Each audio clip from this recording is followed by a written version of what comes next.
Hoje em dia eu não sinto falta muito dos contatos, das conversas que eu tinha há uns 3, 4, 5, 8 anos atrás. Eu vejo que tudo isso foi uma coisa necessária para eu chegar no ponto que eu estou. Inclusive essas amputações que eu fui fazendo, e elas ocorreram naturalmente ao longo dos últimos anos, últimos meses, foi algo muito bom para mim, porque daí sobra espaço, né? Sobra tempo, energia, para eu me dedicar às coisas que realmente interessam. Então eu posso ter uma vida mais centrada, uma vida mais plena, uma vida onde eu consigo caminhar. Então eu fico espantado, né, como certas coisas eu faço com detalhe, com capricho, né, bem feita, enquanto outros fazem a toque de caixa. Daí eu começo a perceber, né, eu já percebi, que as pessoas fazem as coisas a toque de caixa porque elas estão tão entupidas com tantas coisas, sendo a maioria desnecessária, no fundo não precisariam existir, né? Mas as pessoas criaram problemas e daí acabam tendo que criar métodos para a solução. Então as pessoas estão tão entupidas, né? Saturadas de atividades, na sua maioria inúteis, estúpidas e imbecilizantes, que elas não conseguem fazer as coisas bem feitas, com capricho, com dedicação. Elas não conseguem caminhar num parque, né? Ter tempo para caminhar, ter tempo para tomar sol, ter tempo para sentar e ler um livro durante 1, 2 horas, para refletir, para preparar alguma coisa que elas têm em mente, né? Para desenvolver um raciocínio, né? Para criar coisas a mais no seu serviço, para encontrar soluções criativas, para coisas das mais diversas. Elas não têm energia, né, para fazer várias atividades, né? Elas têm uma nebulosidade mental, elas não conseguem enxergar com clareza coisas técnicas, coisas científicas, coisas da vida, né? Coisas que estão diante de seus olhos. Elas não conseguem ver com clareza as coisas porque elas estão com as mentes anuviadas, entupidas, né? São pessoas cegas que infelizmente conduzem outros cegos, que chefiam, né, outros cegos, né, que dirigem, né, que gerenciam o caos, de certa maneira, mas jamais fazem as coisas irem para frente. As pessoas estão entupidas de coisas inúteis, porque elas não conseguem perceber qual é a verdadeira coisa, qual é o objetivo da gente estar aqui, né? Qual é o objetivo do ser humano aqui nesse planeta. Alguns já vêm percebendo isso, mas muitos ainda não. Qual é a finalidade da nossa existência, né? Enquanto a pessoa não levar isso a sério para valer, ela vai continuar se sabotando e sendo ferramenta do diabo. Ela vai ficar sabotando justamente aqueles pontos de luz que têm por objetivo o melhor para tudo e para todos. Então, não há muito a fazer, né? Quando o Morpheus está lá com o Neo caminhando na Matrix, naquela cena onde aparece a mulher do vestido vermelho, e quando o Morpheus está, né, na Matrix atuando em prol do despertar da humanidade, ele não está preocupado em fazer amizades com as bilhões de pessoas que estão presas na Matrix. Ele não está preocupado em chegar e falar: olha, fulano, deixa eu explicar que sua vida, na verdade, existem outras coisas e você está sendo enganado e tudo mais. Ele não está preocupado nisso, nem um pouco. Ele nem interage com essas pessoas. Interage só o mínimo e o indispensável, apenas o necessário. Por quê? Porque não adianta. Não adianta chegar para uma pessoa que está se chafurdando, está chafurdando na lama.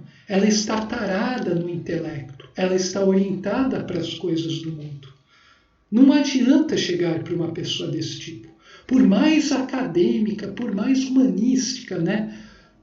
Por mais elevada, né? Por mais ecológica, natural que ela seja, não adianta.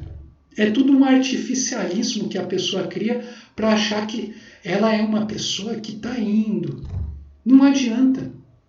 Por isso o Morpheus atua desse modo. E quem está despertando e quem já está, de certa forma, desperto até um certo grau, deve ter isso em mente, né? Você não vai... você pode até semear, né? De certa forma, você pode semear em todo lugar. Através do seu silêncio e de sua atitude, você semeia também. Mas falar essas coisas, né, aqui, criar um grupo de estudo, né, para as pessoas desenvolver certas coisas, né, falar coisas muito profundas, isso é para pouquíssimos, né?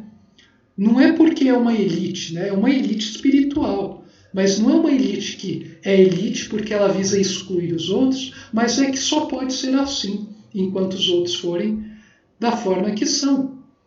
Então, isso é restrito, né? E deve ser restrito a poucos. Então, por exemplo, as coisas que eu falo aqui, que são as coisas mais fantásticas que existem, e eu vivencio elas, não pode, né, ser falado, ser colocado num meio educacional como um objeto central para a gente criar seres realmente conscientes. Não pode, né? Então, isso eu me reservo para falar aqui. As lives que eu dei no ano passado, e não vou dar mais, né?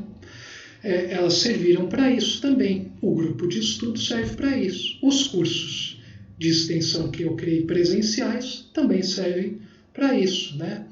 E assim, esses são os canais de atuação. O meu blog, tudo mais. Não dá para ir muito além disso. Então aqui, né, nesses espaços, né, no grupo de estudo, é onde vocês veem mais a realidade, a coisa para valer. Quando eu estou no trabalho e tudo mais, você mantém a sua vivência, mas você, infelizmente, você não pode mostrar todas as suas maravilhas, né? A luz. É triste isso, né? As pessoas mais espiritualizadas que estão buscando a luz, que já tem uma centelha, uma chama desperta, elas não podem mostrar, né? Porque as pessoas vão querer apagar isso com extintores intelectuais.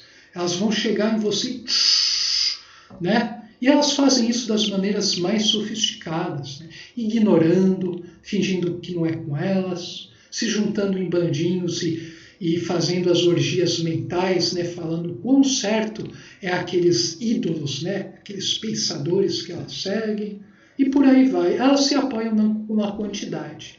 O raciocínio, né? O intelecto, a razão, ela se apoia na quantidade. A consciência de superfície se apoia nas quantidades. É aí que as pessoas buscam refúgio.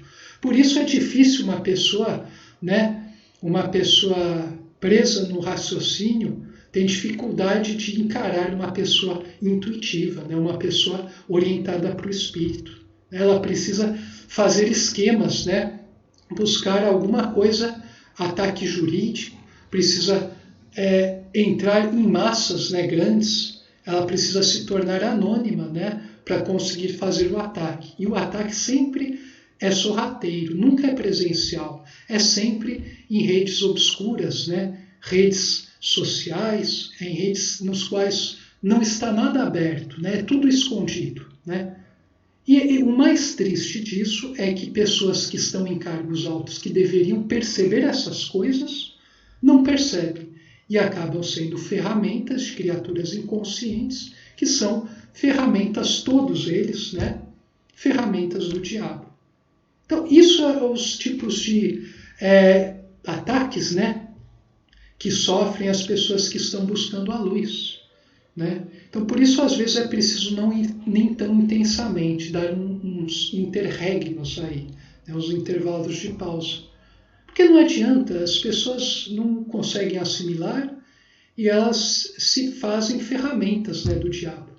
A pior coisa é você ser uma ferramenta do diabo, porque significa que você prostituiu o seu espírito a tal modo que permite que o seu intelecto seja totalmente conduzido pelas coisas desse mundo. Isso é a morte em vida orgânica.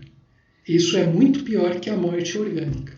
Uma pessoa que já é viva interiormente vai temer cada vez menos essa morte orgânica, que na verdade é uma morte da forma, natural, necessária e apenas aparente.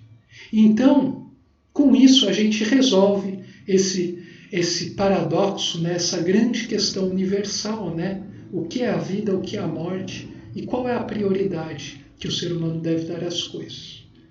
Apenas quem viveu isso, está vivenciando, compreende. Para os outros, é simples loucura. Cada um fica com a sua visão de mundo e o tempo dirá quem está realmente no caminho. É isso, gente. Saudações fraternas a todos.